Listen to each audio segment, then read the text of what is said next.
What's up, y'all? Welcome back to the channel. Double A Hef here.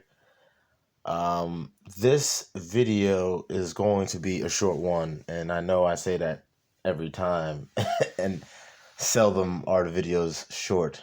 But this one, literally, I just have two screenshots, so I don't see it going on for that long. But I'm making this video because it's my belief that many quote unquote black people, America's original people, AOP, go check out the Facebook page and join the group if you haven't already. But anyway, yeah, that most quote unquote black people share the same sentiment as this woman here. I do want to give a quick shout out to Crescent. Um, she posted this. Uh, and people, obviously, I'm not here to bring people down on their opinions or their thoughts. Um, that's the only way that we can actually have conversations and actually uh, achieve our goals. Well, actually, have conversations, create goals, and then achieve the goals. We have to be able to all speak our minds. That way, we know where we are. So anyway, with that being said, she posted this. As you can see, it says, "We all aiming for the top when the bottom should be livable. It's been time for change. Why is it normal to have multiple incomes? One should be enough. Please stop letting this capitalist racist system win. Educate." Now, there's several things said in this little post. So I'm gonna touch on those things, and then I'm gonna obviously uh, relate it to why I believe that it's why I'm even doing this video on it. So let's first start with the first part there. It says, "We all aiming for the top when the bottom should be livable." Now, obviously, that would be in reference to, um, in this country, I'm sure, actually not sure, I know that some people abroad listen to my YouTube channel, but for those of you who do, in this country, America, we do have some people that do work full-time jobs and do not make enough money. It's actually called the working poor, I believe it's called. Um, so a lot of times these people need to get multiple jobs just to make that minimum threshold there. Okay. Now, so with that being said, that is a reality. I'm not going to sit here and try to act like that's not a reality. I'm not one of these freaking crazy idealists that just go by my ideology and yada yada. No. But we have to keep in mind, though, in capitalism, in a capitalistic society, you're going to have, like, just like you have uber rich people, like filthy freaking rich people, you're going to have filthy poor people. Like, there is nothing you can do about that.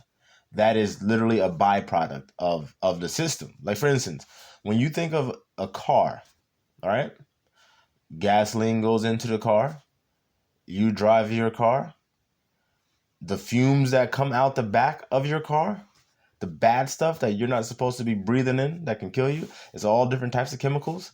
That's a byproduct of you driving the car, right? You need to drive a car to get to work or to go to pick up your kids or drop your kids off at school. You need to drive the car, right? People aren't going to sit here and say cars are bad things. And, I'm not trying to make a direct comparison with it or an analogy. I'm just trying to paint a picture for the people that may not totally grasp it. This way they can grasp it a little bit better. So we wouldn't all come out and say, oh, cars are bad because they produce carbon monoxide and stuff like that. Although I'm sure there are some people that will, but the kind of same things apply, because cars do great. Cars cut time down. Cars allow us to spend more time with the ones that we love because we don't have to walk to go see them or go by horse. So cars offer a lot of great things, but they obviously they have drawbacks. Same thing with capitalism. Capitalism offers great things. Like I said, on one end of the spectrum, you have the uber freaking rich people. You have the people that literally blow up on freaking YouTube. That they were quote unquote nobodies, and now they're quote unquote somebodies. They have a little bit of fame for them, and they're bringing in some money, doing things that they like to do. So obviously, capitalism offers all of that, and then at on the other spectrum, it has quote unquote the working poor and people like that. So just on that first part, as you can see, we all aiming for the top when the bottom should be livable. Now, should the bottom be livable? Yeah, in an idealistic perspective, yes, it should be. But based off what I just told you about capitalism and pretty much in life, it's never going to happen. The bottom is never going to happen. And not for nothing, who the fuck wants to be at the bottom? And now this is where I'm going to start to shift this conversation from, just talking about what she said from like a two-dimensional perspective. Now I'm going to switch gears a little bit and take it to like a sociological standpoint and an ideological standpoint. We all aiming for the top when the bottom should be livable. No, and who the fuck wants to live at the bottom? And that's where socialism and Marxism comes in. Now, I know a lot of you might hear Marxism or Marxist, socialist, communist, and you don't really know what it is. You don't really understand what it is. You just hear it. You know what it is when you hear it, but you don't actually know what it is. And that's fine. A lot of people don't. Like a lot of people don't really fully understand what capitalism is. Like a free market economy and capitalism. They go together. Like one is the vehicle. You know what I mean? And the same thing with Marxism and communism and socialism. Like one is the ideology, and the other is the actual vehicle used to get it across. Like communism is the ideology, and then Marxism is the vehicle that they use. So when you have a whole bunch of people that are convinced that the bottom is where they want to be, and not striving to be better or to do better, then yeah, you're gonna have people that say, oh yeah, the bottom should be good too. No, that's not how it works, especially not in the capitalistic society. If you don't like that, then obviously I would urge you to go to a socialist country and see how you like it there. I'm not saying that you're not gonna like it. I'm just saying you don't know. You're judging that based off of just what your thoughts are without having any experience in that environment. So if you truly don't like how it is over here with capitalism, then yes, you should go to a different country that practices socialism, and then you can make your decision. But we shouldn't try to say that capitalism is inherent bad. Like we wouldn't sit there and say cars are bad. It's all on how you use it. If I go start my car in my garage and leave the garage door closed and just sit in my car with the windows down, my car is going to kill me. Does that make my car bad? No, that means I didn't utilize my vehicle in the most effective, efficient way. Unless I was trying to kill myself, then yes, I did utilize it in probably the most effective and efficient way. But I'm not trying to kill myself, and I'm pretty sure most normal people aren't thinking of ways to kill themselves. And if you are thinking of ways to kill yourself, there's a hotline you can call. I don't know the number, but Google it, please. That's not something to be taken lightly. But I digress. So, as you can see, I'm still on the first part here. We all aiming for the top. Yes, and most people, well, not even most, everyone should be aiming for the top. If you're not aiming for the top, then what the fuck are you aiming for? If you're not aiming for the top, then why are you even aiming? Like everything you do, you should try to be the best at. Not saying that you will always be the best in everything that you do, but that should be your mindset. That should be your mentality in everything that you do. And you should instill that in your children, and they should continue that and pass it on to their kids, and so on and so on. But obviously, in the quote unquote black community, a lot of us do not have what I know Chronicles of Judah 144, what he calls a ruling class mentality. We do not have a ruling class mentality. Therefore, we do not think from a ruling class perspective. We don't think like winners. We think like losers. That's just the sad truth. And the quote unquote black community, we don't think like winners. We don't believe that we can win. And because of that, we settle. And then we'll say things like this: we all aiming for the top when the bottom should be livable. No, I'm not. And I can't sit here and say that I, at one point in my life, I didn't share the same sentiment that she's saying to a degree. Because there were facets of what she's saying that I was spewing, close to 10 years ago. But obviously, You know, I'm older now. I'm matured. I've gained way more knowledge than I had at that point in my life, and I can honestly say that I'm not going to be out here vying for the bottom or trying to make the bottom comfortable. The bottom's not supposed to be comfortable. You know, um, things that things aren't supposed to be comfortable. It's supposed to put you outside of your comfort to make you achieve more.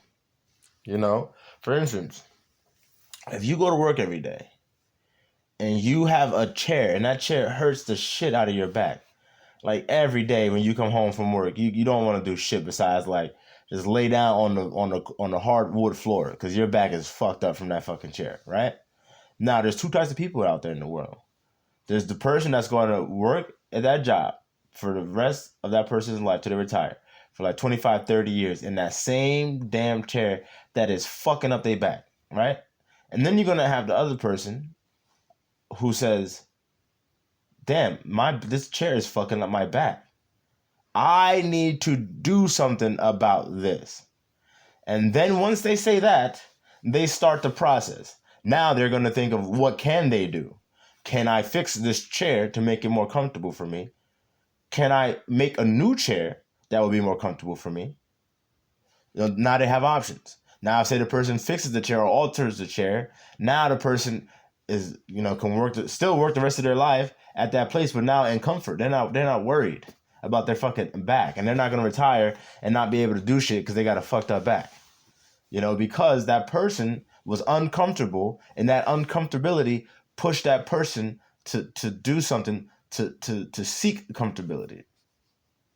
But this is an analogy, well, actually a metaphor that goes deeper than that. Because if the person has that mental aptitude to say, hey, I can, I'm gonna fix this shit. I'm gonna make a chair, yada yada. Say this person creates their own fucking chair.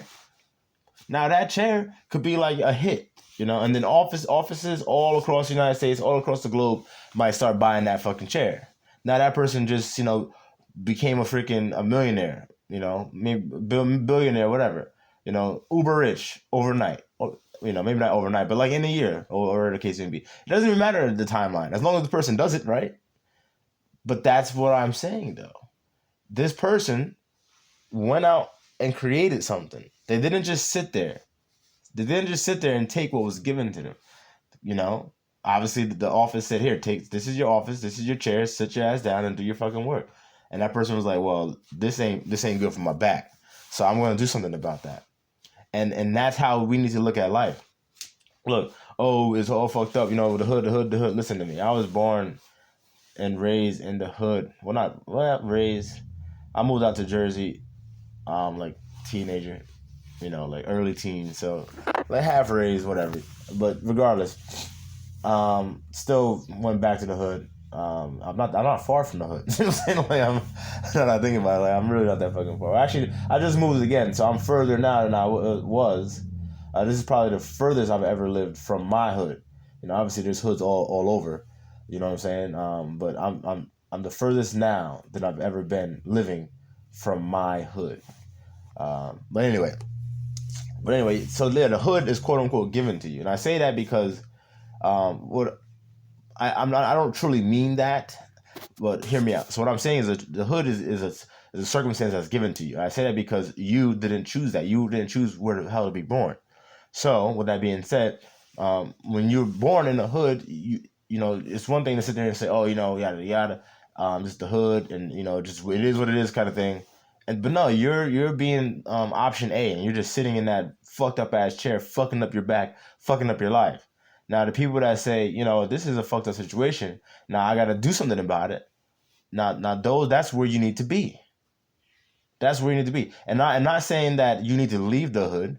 You know what I'm saying? You can stay in the hood, remain in the hood, and strive to make it a better place, by educating those around you on principled views and understanding, For the most part, whenever I speak, I always try to, well, not even for the most part, I always try to speak from a principled stance. That way, when anyone ever asks me or questions me about what I'm saying or doing, I literally can go right back to that principled moral stance that I have, and understanding, and I can reference that and say, no, this is why I believe this, and this is why I believe this is the correct way to go. So, and again, in the hood, it doesn't mean that you necessarily have to leave the hood. I'm not saying that. You can come up with a great idea, and implement it in the hood to make it better. But we shouldn't be sitting here freaking trying to make the hood livable. It's called the hood. For, you know what I'm saying? Like, and I don't mean it like that. Should the hoods be as bad as they are? No. You know what I'm saying? Should the hood should you have to worry about, getting shot, or or just running into some dumb shit. You know what I'm saying? And now obviously, like, like when I was growing up, like there was just like certain things you didn't do. You know what I'm saying? And it was common knowledge. So to the point where, like, you didn't really, you don't get it when you live in that inner city bubble. You don't get like the things that you do or the things that you take it. You don't really think about it because it's just like, oh well, no, I don't. We don't go that way. You know what I'm saying? We don't go down that block, because if we go down that block, we're gonna have to fight. You know what I'm saying? There's no way we're gonna walk from this corner to that corner and not have to fight. Like, it's just going to fucking happen. You know what I'm saying? I don't know how it's going to happen. You know what I'm saying? It might happen different, but, from time to time. But, like, the reality is going to have to fight. You know what I'm saying? So I don't feel like fighting today, so I'm going to go this way. I'm going to go down this block, or whatever the case may be. Or, shit, I can't wear this because I'm going to be taking the bus downtown. And I know, what I'm saying, these niggas be over there. So I don't even want no mishaps. No, none of that. The stuff like that we take for granted because it's just like, it's part of your daily. But when you remove yourself from that shit, you be like, what the fuck? You know what I'm saying? Like I'll tell you right now, in my life, I'd never have to fucking think about no shit like that, really, for the most part. You know what I'm saying? And if I ever do, it's just about like, because I live in what would be considered like a racist area. Now y'all know how I feel about the racism and the word race and all that stuff, and I've done plenty of videos about that. But so I have to be a little bit cognizant of what I'm doing sometimes. You know what I'm saying? Not often, but just because that's what I've been told about this area. I don't want to put myself out there. But for the most part, like I said, I don't really have to, because I do move with a purpose. And I never have any issues pretty much with law enforcement. But anyway, getting back onto this, because I'm rambling on 17 minutes, and I'm telling you, I'm the worst, man, when it comes to keeping these shits short. So it's been time for change. Okay, I agree with that. But we have to understand, change isn't given. You know what I'm saying? The only change that's given is when you go to the store and you pay for something, and you pay with a bill larger than what the price is. Then, yeah, that's when someone gives you change. Outside of that, change is not given. You have to create change. All right? So that comes from within. Why is it normal to have multiple incomes? Now, I'll tell you why it's normal to have multiple incomes. Because in a capitalist society, if you want financial freedom, which is what most people should want, then it would probably be best for you to have multiple streams of revenue. Now, if you don't know what financial freedom is, it's where you pretty much don't have to really worry about anything. Like, your life is on autopilot. So, for instance, say every month you have to spend $5,000, right? Just to live. Like, you need for your house, your bills, you know what I'm saying, cable car, all that. Like, you need $5,000 a month just to live, right? If you have income, revenue streams coming in that exceed 5,000, then yeah, you will be considered financially free, because everything's covered. And I'm not saying you actually go to work for that, because if you go to work for that, then that's not financial freedom. Because if you stop working, the money stops coming in. So you need multiple streams of revenue. You see, like the mindset. See, she's there with it, but the mindset needs to be altered a little bit. And having multiple streams of revenue is not a bad thing. It's actually a great thing. Having multiple streams of revenue opens up your life so that way you can do what the fuck you want when you want. And I don't know about what y'all want, or but I can tell you what the fuck I want. I want to spend more time with my family. You know what I'm saying? I've missed plenty of freaking holidays, birthdays. I missed my own birthday at least like 6 years in a row. You know, when I was working in the restaurant industry. So you know, I want time like that, but you know, I don't get that back. I don't get that time back. Even if I was to become financially free tomorrow, I'll never get all those events back. I'll never get that back. You know, so going forward, yes, I would have more time. And that's what I want. I want more time to spend with my family, my friends. I want more time to work on my music. I want more time to make videos for y'all. You know, things that I actually like to do. You know what I'm saying? So yes, multiple revenue lines coming in is what we all should be seeking. You know what I'm saying? One should be enough. No, it shouldn't be enough. It shouldn't be. This is capitalistic. Now, obviously, I'm pretty sure she's talking about from like the working poor scenario. But to that, this is my stance on working poor. So I know I brought it up in the beginning of the conversation, and I kind of left it, but I'm gonna touch it on it again. So my stance on the working poor is, and this might sound a little brash to a lot of you, and that's fine. You know, that's fine. You don't have to agree with what I'm saying, but my thoughts on that is, if you're in an uncomfortable state, you have to do something to change that. You can't just sit there and say, "Oh, well, this is how it should be, should, would, could." You know, there's a lot of shit that should, you know, that we all think should, you know, but it's just not the reality. So if you're part of that working poor, then you need to do something about that. You're either going to be guy A or guy B, and that's the reality of it. And regardless of which one you are, what the real thing is, how much time you'd waste trying to figure out which one you are and trying to make a move. Because like I said, that time you don't get back. So, you know, I implore all of you to be guy B. Be guy B, you know, and go out there and actually create the change that you want to see. Now, that sounds super cliche, I know, but that's truly what it has to be. You know? Truly what it has to be.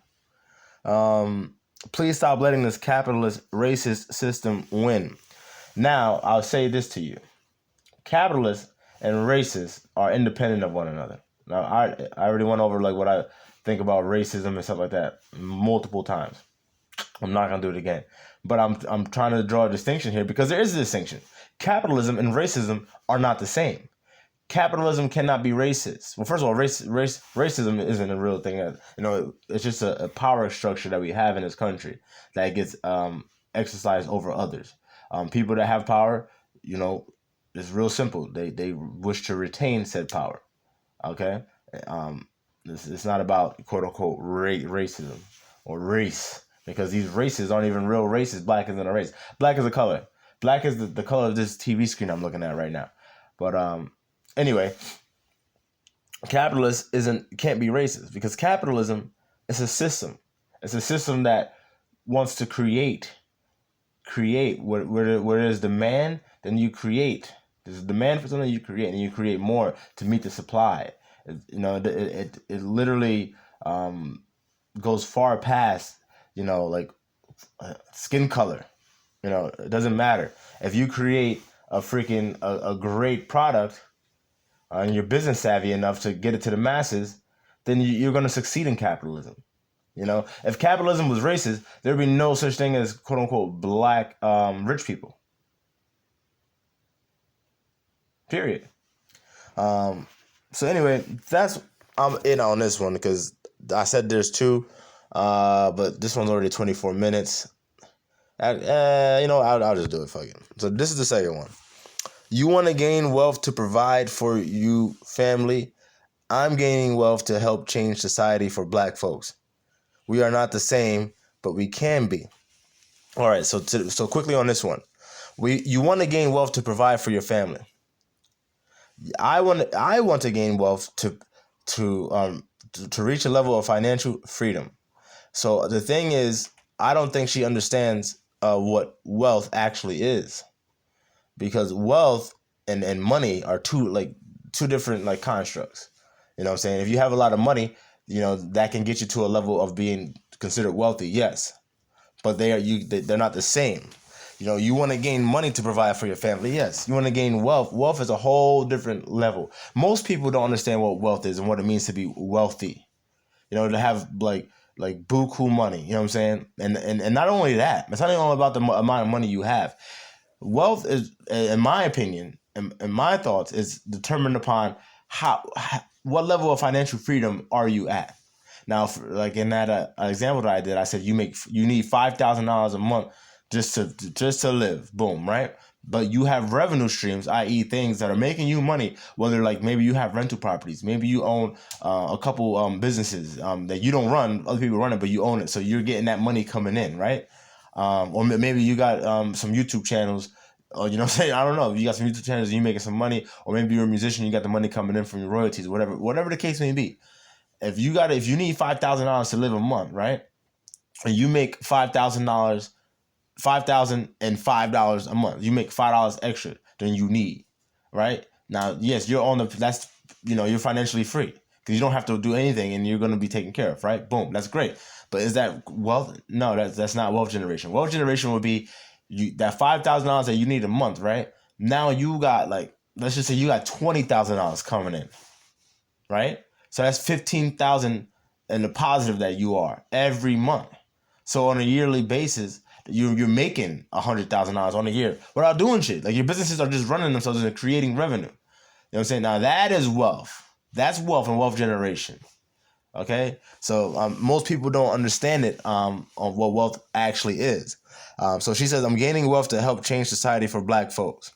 Now, the main wealth that we can gain to help each other would be the wealth of financial and economic knowledge. That's what we need.